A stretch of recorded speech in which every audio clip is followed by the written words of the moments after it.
세상의 모든 것에는 마지막이 있습니다. 당연하지 않겠습니까?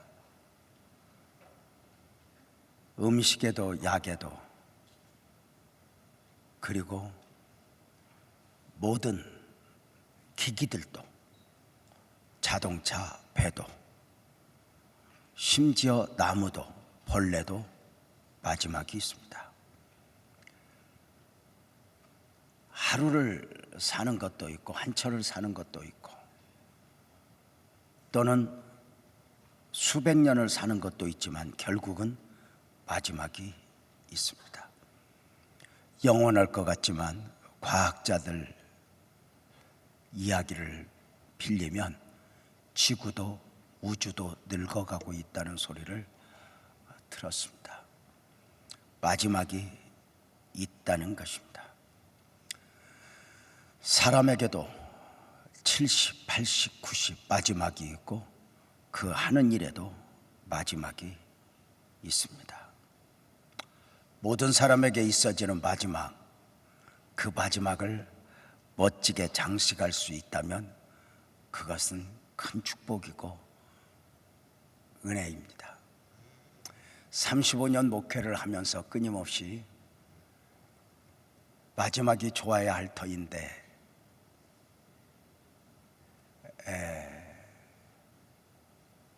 기도해 왔는데, 그 마지막이 처절한 영적 싸움이라는 사실을 관가했던 어리석음이 제 안에 있습니다. 마지막이 있다. 마지막을 잘 마무리한다. 오늘 본문은 1절에 다윗의 마지막 말이라 이렇게 시작을 합니다. 나이 많은 다윗이 이제 그 인생도 그 사역도 다 마무리해야 할 때가 온 것입니다. 아브라함에게 마지막이 있었듯이, 모세에게 마지막이 있었듯이 다윗에게도 마지막이 있어진 것입니다. 역사 속에서 그걸 증명합니다. 마지막을 맞는 모습은 다 다릅니다. 지난 주일에 있어졌던 안타까운 소식을 하나 소개하면, 안양 샘병원 박상은 원장님의 임종 소식입니다. 저하고 동갑입니다. 박상은 원장님은 지난 주일날 베트남 다낭에서 의료 선교를 하시는 가운데 심정지가 와서 그만 고국이 아니었던 바 다른 사람 몸을 관리하시다가 자신은 그만 하나님 품에 안기게 되었습니다. 죽어가던 샘병원을 살리고 샘병원을 통하여 수많은 선교사들을 건강을 책임져 주셨고, 다문화 구석진 많은 사람들을 섬겼습니다. 장기려 박사에게 영향을 받아 정말 의료인으로서는 모든 것을 쏟아 그렇게 섬겨왔고, 아프리카를 비롯하여 많은 곳에 병원을, 학교를 세우며 노벨상 후보로 거론되어질 정도로 귀한 삶을 사셨던 원장님이 그만 호련히 하나님 품에 간 것입니다. 박 원장님에게 은혜를 입었던 많은 목사님들이 함께 안타까워했고, 어쩌면 박 원장님 개인으로 보면 그동안 평생에 분주하게 사셨는데 이제 좀 안식을 얻으시겠다, 그래서 축복이지만 보내는 이로서는 한없는 아쉬움을 이야기하곤 했습니다. 그 뒷자리가 얼마나 아름다운지 욕심을 냈죠. 각양각색이죠. 인터넷에 이렇게 돌아다니고 있는 글들 가운데 마지막을 멋지게 맞이하는 한 이야기를 그대로 읽어드리겠습니다. 할머니 한 분이 행복한 얼굴로 연신 싱글벙글 미소를 잃지 않으신다. 부럽기도 하고 또 그 비결이 궁금해서 말을 붙였다. 할머니 요즘에 좋으시죠? 할머니 활짝 웃으시며 씩씩하게 대답하신다. 응, 아주 좋아. 내 몸에 있는 말기위암 빼고는 다 좋아. 할머니 대답에 전율을 느끼고 있는 질문자에게 할머니 말씀은 계속된다. 나는 지금 너무 행복해. 아무것도 없는 집에서 태어났고 너무도 가난하게 시작했지만 남편도 있고 자식도 5명이나 있어. 이제 내 몸에 암이 들어와서 이제 정한 시간에 나도 가야 하지만 마지막을 정리할 수 있는 기회가 내게 있어졌다는 것은 축복이잖아. 놀랍죠? 언젠가도 말씀을 드렸죠. 한 권사님으로부터 이야기를 듣습니다. 목사님, 나 삼성병원에 가요. 그래. 가까운 곳에서 암 진단을 받고 다시 한번 확인하기 위하여 삼성병원에 보내고, 함께 기도하는 가운데 대구에서 집회하고 있는데 수요일 날 전화가 왔습니다. 카톡으로, 목사님, 결과 나왔습니다. 폐암 말기입니다. 항암 소용없다 합니다. 6개월 안에 가야 한다 합니다. 결과 보고합니다. 너무 놀라서 카톡으로 다시 메시지를 보냈다. 어떡하냐? 아무 할 말이 없는 저에게 권사님이 이렇게 말씀하셨습니다. 목사님 기다리세요. 10분만 기도하고 10분만 남편하고 함께 기도하고 다시 연락드릴게요. 10분간 기도했을 때 10분 만에 권사님 이렇게 답장이 왔습니다. 폐암 말기, 하나님이 주신 선물로 받기로 남편과 함께 결정했음. 비틀거리지 않겠음. 남은 시간 최고의 가치 있는 삶을 살겠음. 마지막을 인지하고 그 마지막을 준비할 수 있는 시간을 주신 주님을 찬송합니다. 였고, 저는 바로 그 메시지와 함께 핸드폰을 엎어놓고 이렇게 멋진 고백을 드릴 수 있어서 고맙습니다. 고백했죠. 다윗의 마지막 말이라.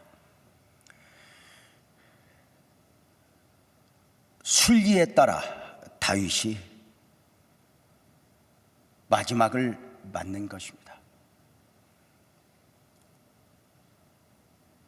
왕 중의 왕이라는 직임도 내려놓아야 했고,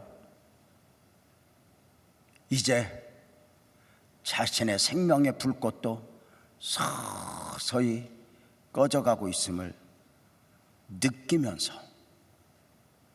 고백하는 내용들이니, 그 다윗의 마지막 말들 가운데 우선 그 처음으로 자신의 삶에 담겨진 은혜를 고백합니다. 이제껏 내가 산 것도 주님의 은혜라. 지금까지 지내온 것 주의 크신 은혜라. 지나온 모든 세월들 돌아보아도 그 어느 것 하나 주의 손길 안 미친 것 전혀 없네. 아, 하나님의 은혜로 있을 데 없는 자 왜 구속하여 주는지 난 알 수 없도다. 자신의 삶에 담겨진 은혜들을 고백하는 노래들입니다. 다윗은 자신의 삶에 담겨진 은혜를 1절에서 이렇게 고백합니다.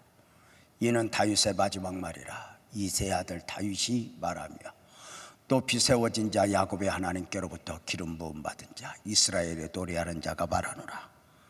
다윗의 그 처음 표현은 이새의 아들 다윗, 이렇게 표현합니다. 이새의 아들 다윗. 그 다윗은 가능성이 없는 사람이었습니다. 성경에서 다윗을 처음 소개할 때 이새의 8명의 아들들 중 다윗은 그 말째라, 막내라 하고 있는데 히브리어로 핫가톤입니다. 핫가톤이라고 하는 단어는 순서의 개념도 있지만 등급의 개념도 있습니다. 다윗은 8명의 아들들 중에 순서로도 막내이지만 등급으로도 막내, 등급이 모자란 부족한 아들이었던 것입니다. 그가 양치기로 삶을 살았습니다. 예나 오늘이나 사람이 인생이 바뀌는 것은 쉽지 않습니다. 한 번 양치기면 영원한 양치기여야 합니다. 그 다윗이, 그 부족한 다윗이, 아버지에게도 인정받지 못하고 형제들에게도 외면당했던 그 다윗이 이스라엘 왕이 된 것입니다. 능력이 있었어도 자격이 있었어도 아니었으니 일방적 은혜였습니다. 다윗이 그 마지막 말 가운데 늘상 습관적으로 나는 하나님의 종이야, 하나님의 종이야 이렇게 표현했던 다윗이 마지막 나는 이새의 아들 다윗 이렇게 표현한 것은 가장 큰 은혜를 입은 자로서 고백하고 있는 것입니다. 사도 바울도 이런 고백을 했었죠. 고린도전서 15장 10절에 보면은 나가 나 된 것은 하나님의 은혜라 오직 나와 함께 하신 하나님의 은혜로라 라고 말입니다. 왜입니까? 다윗의 처음은 그의 고백에 의하면 비방자요, 박해자요, 폭행자였습니다. 하나님을 대적하는 자였습니다. 그가 은혜를 입은 것입니다. 얼마나 은혜를 입었는지. 바울은 평생에 나는 박해자요, 폭행자요, 비방자요 이것을 놓아버리지 않았습니다. 내가 과거에 지었던 죄에 비해 내가 지금 당하고 있는 핍박 마땅하다고 여겼습니다. 언제나 은혜입니다. 언제나 은혜입니다. 사랑하는 여러분, 여러분의 시작은 어떠했습니까? 여러분의 처음은 어떠했습니까? 지금 있는 은혜들을 누리면서 나는 마땅히 은혜를 누려야 돼. 내가 얼마나 고생했는데, 내가 얼마나 노력했는데, 아니, 나는 지금보다 더 큰 은혜를 누려야 돼. 이렇게 생각하십니까? 그럴 수도 있을 것입니다. 그러나 하나님의 사람들은 언제나 처음을 잊지 않았습니다. 지금의 상황이 마땅하다고 말입니다. 시편 51편 1절에서 이렇게 말했죠. 이사야서 51장 1절에서 의리를 따르며 여호와를 찾아 구하는 너희는 내게 들을지다. 너희를 떠낸 반석과 너희를 파는 우묵한 구덩이를 생각하여 보라. 너 있던 자리를 보라. 처음에 너를 잊지 말아라. 나의 다 된 것은 하나님의 은혜여야 하는데 혹시 다르게 생각하는 것은 아닌가? 여러분 어떠세요? 여러분의 처음은 어떠하십니까? 그 처음과 비교해서 지금 내가 더 큰 은혜를 누리고 있다고 생각하십니까? 아니면 나는 더 은혜를 누려야 되는데 지금 내가 이렇게 고생하고 있다고 생각하십니까? 과거를 돌아보면 무엇이 보입니까? 다윗은 그 마지막 내 시작은 이새의 아들 다윗이었어. 양치기. 아버지에게도 인정받지 못했고 형들에게도 외면을 당하는 나였어. 양치기로 살다가 양치기로 죽을 것이 나였어. 그런데 내가 하나님의 은혜를 입었어. 어떻게? 다시 한번 1절을 보면, 23장 1절을 보면은, 이세 아들 다윗의 바라며 높이 세워진 자, 야곱의 하나님께로부터 기름 부음 받은 자, 이스라엘의 노래하는 자가 말하노라입니다. 높이 세워진 자, 왕이 되었습니다. 기름 부음 받은 자, 택함의 은혜를 입었습니다. 구별되심의 은혜죠. 이스라엘의 노래를 잘하는 자. 단순히 오늘 찬양팀처럼 노래 잘하기보다 하나님을 노래하는 사람으로 평생을 살아왔던 자신의 고백입니다. 다윗은 자신의 삶을 돌아보며 정리합니다. 받을 자격이 없는 자에게 베풀어진 혼이 내가 이만큼 어찌 은혜를 입을 수 있었던가. 나의 받은 것은 하나님의 은혜로다. 다윗은 지난 날을 돌아보며 자신을 덮어주신 하나님의 은혜를 고백합니다. 내가 얼마나 고생했는가, 수고했는가, 누구 때문에 힘들었는가, 이걸 말하는 게 아니라 돌아보면 다 죄뿐인데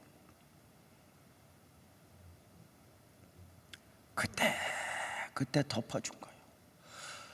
저도 35년 돌아보면 하나님의 일을 한다고 했지만 하나님의 일한 것과 죄를 달아보면 하나님의 일은 보이지도 않을 정도로 죄가 크게 보입니다.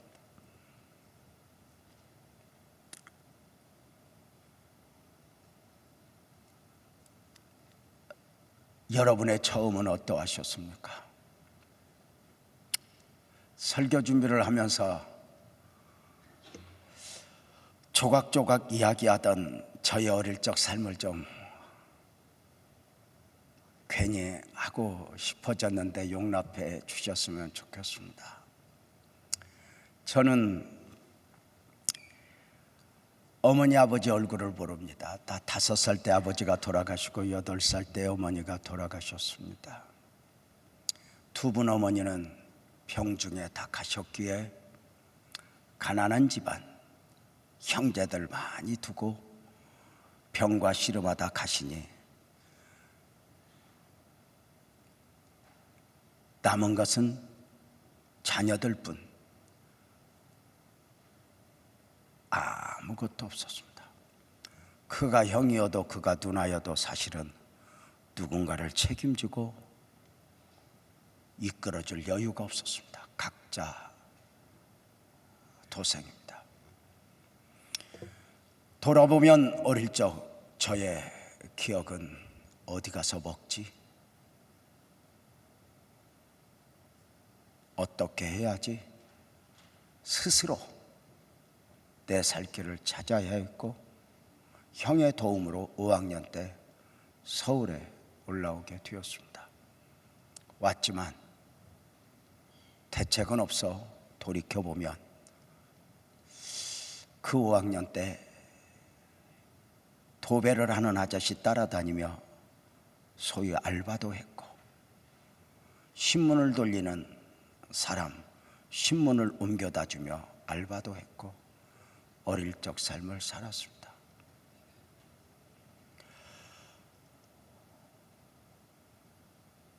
정상적으로 학교 생활이 쉽지 않았습니다. 서울에 사는 것이 적응이 되지 않아 배고팠던 저는 언젠가 서울역에 내렸던 기억이 있어 13살 소년이 나 혼자 시골로 가겠다고 서울역에 갔다가 앵벌이꾼들에게 잡혀 저는 그만 팔려갔던 기억이 있습니다.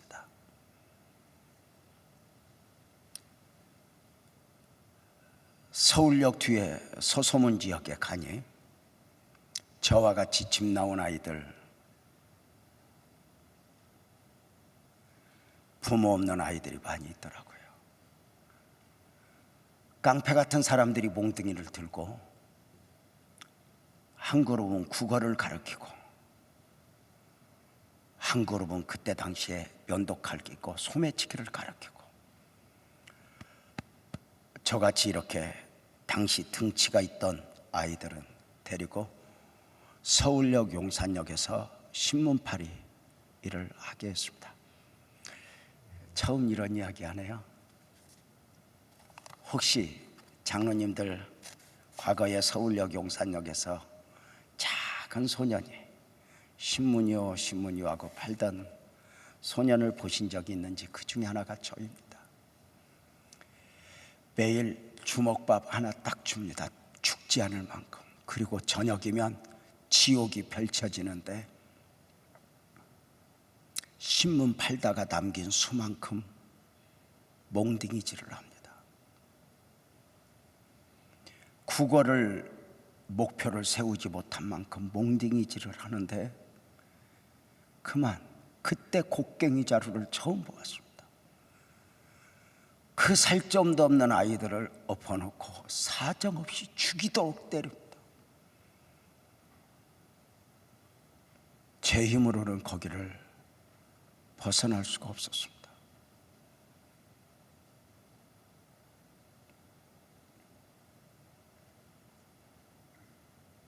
어릴 적 다녔던 교회, 하나님 다 좀 살려주세요 했지만 희망이 보이지 않았습니다.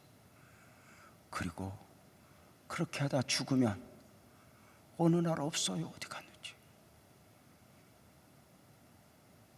어느 날 서울역에서 신문을 팔고 있는데 뒤에서 우리 형아 음성이 들립니다.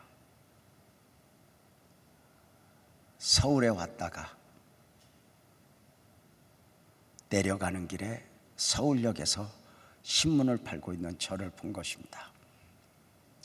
제 명이냐 하는데 순간 고개를 돌아보지 못했습니다. 형이 아닐까 봐.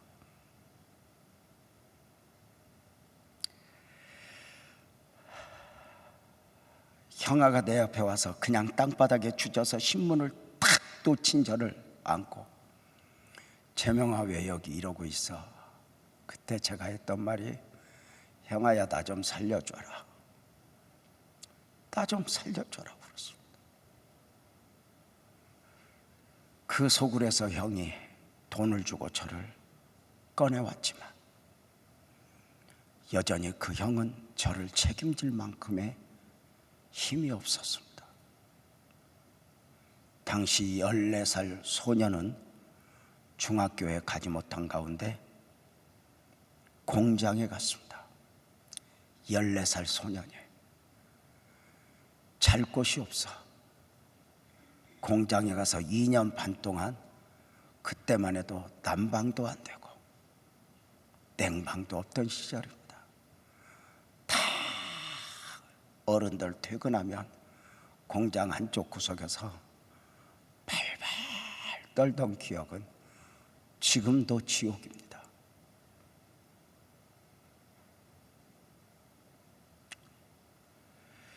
이 년 반을 열심히 그곳에서 조금의 돈을 모았고 17살이 되면서 저는 그곳에서 나와 연탄 배달도 해보고 장사를 시작했습니다.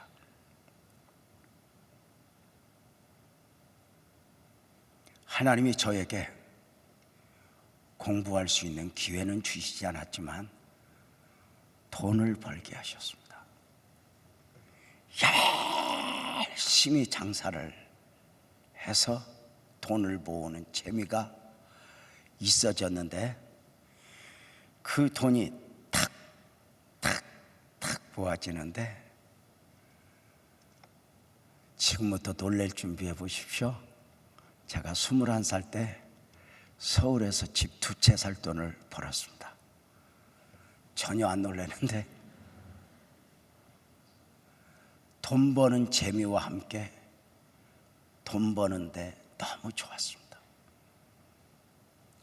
그렇게 돈을 벌면서 개척교회에 있는데 당시 교회에서 제가 돈이 제일 많았습니다. 그래서 제가 섬기는 교회에서 목사님 양복해주고 다 그때 심었는데 지금 제가 받는 것 같습니다. 교회 커튼도 제가 하고 교회 필요한 거 다 제가 했죠. 어느 날 제가 목사님 생신 앞두고 목사님 제가 선물 뭐 하나 해드릴까요? 그랬더니 나는 구두 이런 거 할 줄 알았더니 냉장고 그러더라고. 그때 냉장고가 자동차 값이었어. 다 아이스박스 쓸 때 사드렸어.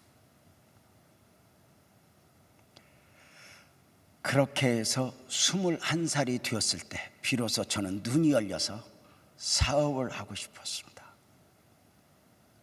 이제는 장사가 아니라 사업을 하고 싶은데 무엇을 해야 할까 눈에 보이는데 단 한 가지.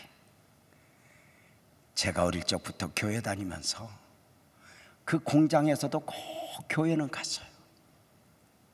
이유는 뭐냐? 교회 가야 밥을 줬어요. 그리고 저를 재명아 왔냐 하고 손잡아 주던 어른들이 있어요.